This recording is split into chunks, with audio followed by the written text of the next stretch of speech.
சிம்பிளாக அதே சமயம் ரொம்ப டேஸ்டியான சிக்கன் கிரேவி எப்படி செய்யலான்னு பார்க்கலாம். இதுக்காக வெறும் பேனில் மிளகு, முழு மல்லி, சோம்பு, ஜீரகம், காஞ்ச மிளகாய், பட்டை, கிராம்பு இதெல்லாம் மீடியம் ஃப்ளேம்லேயே வச்சு வாசனை வர வரைக்கும் வறுத்துக்கலாம். இதிலையே பெரிய வெங்காயம், பூண்டு, இஞ்சி இதெல்லாம் சேர்த்து வதக்கி கூடவே துருவின தேங்காயும் சேர்த்து வதக்கி இதை ஆற வச்சு ஃபைன் பேஸ்ட்டை அரைச்சி வச்சுக்கலாம்.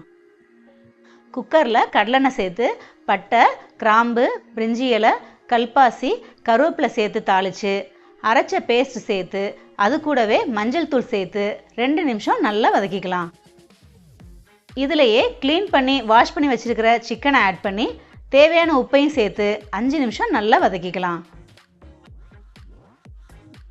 இந்த மசாலாலேயே சிக்கனை நல்லா வதக்கியாச்சு. இந்த ஸ்டேஜில் கிரேவிக்கு தேவையான தண்ணியை சேர்த்து இதை மூடி வச்சு 3 விசில் வச்சு எடுத்துக்கலாம்.